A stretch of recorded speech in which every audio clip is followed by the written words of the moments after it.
Kesehatan adalah keadaan sejahtera dari badan, jiwa, dan sosial yang memungkinkan setiap orang hidup produktif secara sosial dan ekonomis.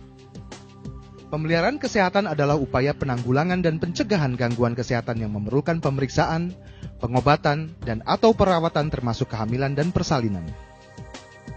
Penyakit adalah suatu keadaan abnormal dari tubuh atau pikiran yang menyebabkan ketidaknyamanan, disfungsi, atau kesukaran terhadap orang yang dipengaruhinya.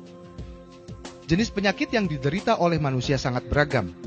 Ada penyakit disebabkan dari dalam tubuh manusia maupun dari luar tubuh manusia seperti kegagalan fungsi organ tubuh, bakteri, kuman, racun, virus, atau keturunan. Penyakit yang umumnya paling sering diderita oleh rakyat Indonesia antara lain adalah diare, dermatitis atau penyakit kulit, demam berdarah, sakit kepala, atau migrain. Penyakit kronik adalah jenis penyakit yang diderita dalam jangka waktu lama dan berkembang secara perlahan dan dapat menyebabkan kematian. 4 penyakit kronik yang utama adalah penyakit kardiovaskular seperti jantung dan stroke, kanker, penyakit pernafasan kronis seperti penyakit paru dan asma, serta diabetes. Semua penyakit ini kebanyakan diakibatkan dari lingkungan hidup yang tercemar dan gaya hidup yang tidak sehat. Ada 6 faktor utama yang mempengaruhi kesehatan kita yaitu 1. Air. Air bersih adalah salah satu jenis sumber daya berbasis air yang bermutu baik dan biasa dimanfaatkan oleh manusia untuk dikonsumsi atau dalam melakukan aktivitas mereka sehari-hari, termasuk diantaranya adalah sanitasi.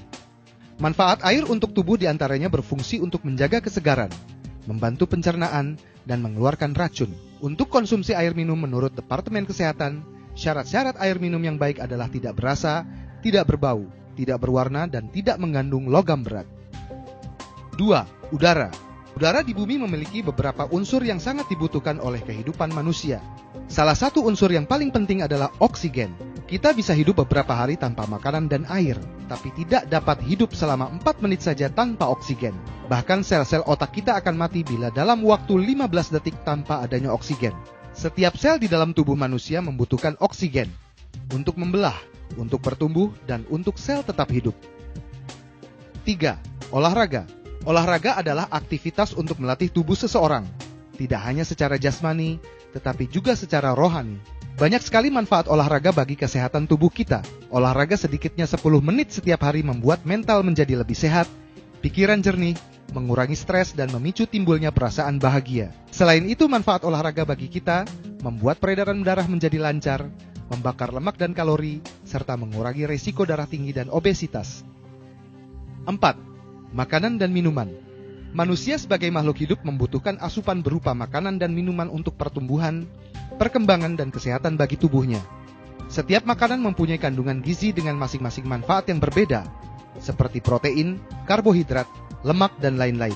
Pedoman gizi seimbang atau PGS berprinsip bahwa setiap orang memiliki kebutuhan gizi yang berbeda, disesuaikan dengan golongan usia, jenis kelamin, status kesehatan, dan aktivitas fisik.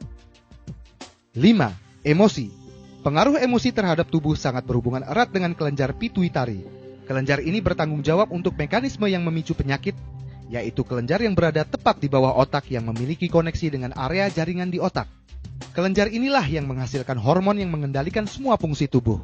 Emosi dan perasaan yang kuat berdampak pada pengendalian hormon oleh kelenjar pituitari. Selanjutnya berpengaruh pada sistem saraf tubuh dan akhirnya menimbulkan atau memperparah penyakit peredaran darah, pencernaan, pernafasan, dan kulit. 6. Tidur. Semua makhluk hidup memerlukan istirahat setelah melakukan aktivitas atau kegiatan. Karena aktivitas tersebut menggunakan jaringan sel hidup, sehingga akan timbul kerusakan pada jaringan tersebut. Istirahat ini bertujuan untuk memperbaiki kerusakan yang dimaksud. Selama kita tidur, tubuh mengganti sel-sel yang rusak dengan yang baru, dan limbah serta uap kotor yang terjadi pun dibuang. Terdapat 5 sumber toksin utama yang merusak atau mengganggu kesehatan manusia. 1. Polusi udara.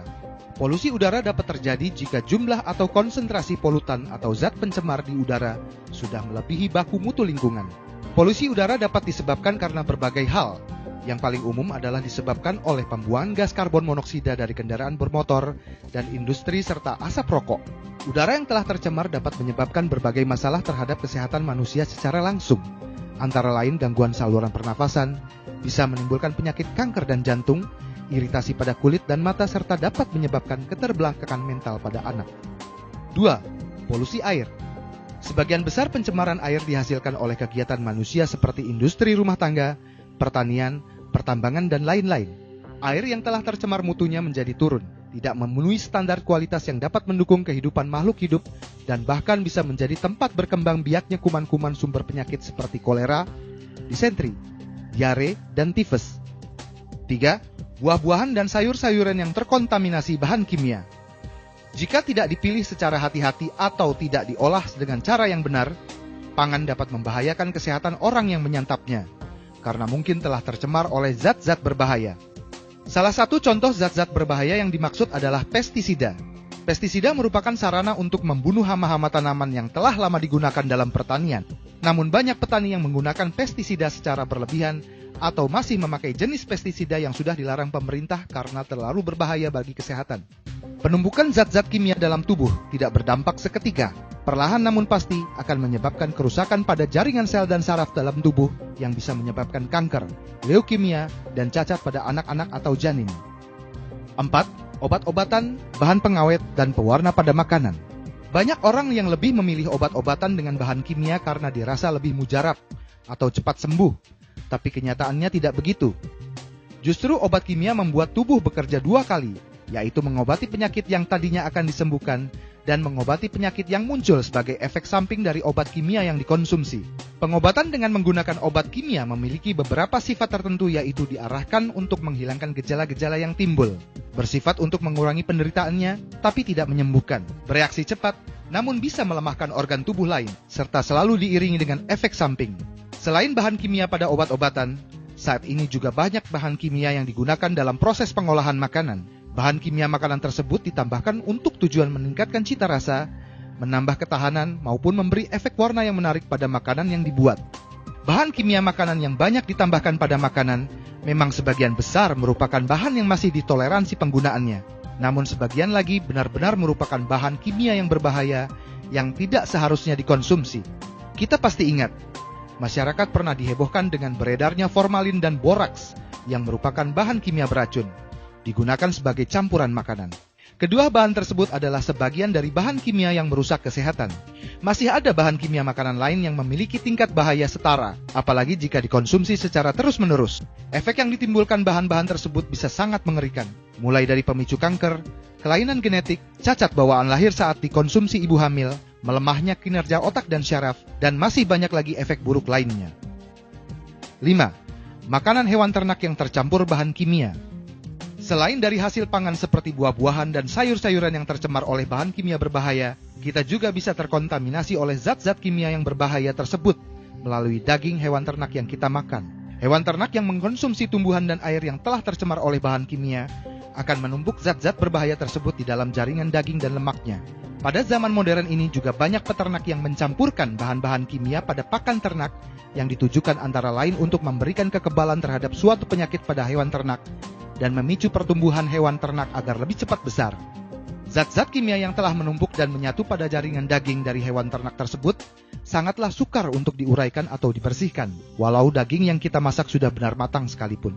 Dengan semakin buruknya keadaan lingkungan hidup yang kita tempati dan gaya hidup yang kita miliki sekarang, mulai dari udara yang kita hirup, air yang kita minum, makan yang kita konsumsi, kesibukan yang kita kerjakan, dan banyak hal-hal lain yang membuat kesehatan kita semakin merosot. Maka itu Keling hadir dengan konsep kesehatan CBA, yaitu Cleansing, Balancing, Activating, memberikan solusi terbaik untuk meningkatkan dan menjaga kesehatan kita. Cleansing. Cleansing adalah suatu proses membersihkan toksin dalam tubuh kita yang telah menumpuk selama bertahun-tahun. Secara alami tubuh kita juga sudah melakukan cleansing, namun hanya secara ringan melalui proses buang air kecil maupun besar. Sedangkan toksin yang menumpuk dalam tubuh kita jumlahnya jauh lebih banyak. Manfaat dari cleansing antara lain adalah untuk memperbaiki fungsi-fungsi organ tubuh, memperbaiki sirkulasi peredaran darah dan metabolisme, mencegah berbagai macam penyakit kronis, memperlambat proses penuaan, meningkatkan kesehatan dan kesegaran tubuh.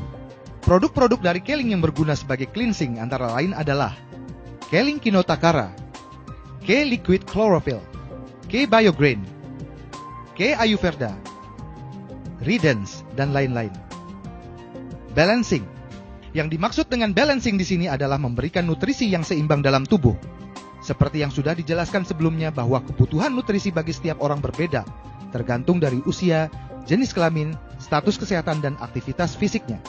Banyak orang yang tidak menyadari pentingnya keseimbangan nutrisi. Padahal dengan nutrisi yang seimbang, maka orang akan bisa beraktivitas dengan lebih baik, tidak mudah terserang penyakit, memaksimalkan pertumbuhan pada anak baik fisik maupun mental, membentuk berat tubuh yang ideal, dan mengurangi resiko kecacatan pada janin. Produk-produk Keling yang berguna sebagai balancing adalah K-Liquid Chlorophyll, K-Liquid Organic Spirulina, K-Omega Squat, Gamat, dan lain-lain. Activating. Proses ini bertujuan mengaktifkan sel-sel tubuh untuk mengoptimalkan penyerapan nutrisi dalam tubuh. Caranya dengan meningkatkan pemasukan nutrisi ke dalam sel tubuh dan sel darah yang membantu regenerasi sel darah merah dan meningkatkan kadar oksigen dalam darah, menghambat proses oksidasi dan menstimulasi regenerasi sel organ tubuh untuk bekerja secara optimal dalam meningkatkan sistem kekebalan tubuh terhadap penyakit. Berbagai macam produk-produk Keling yang dapat digunakan sebagai activating antara lain K-Liquid Chlorophyll, K-CG+, K-Ayurveda, Propolis Platinum, K-Sauda VCO, dan lain-lain.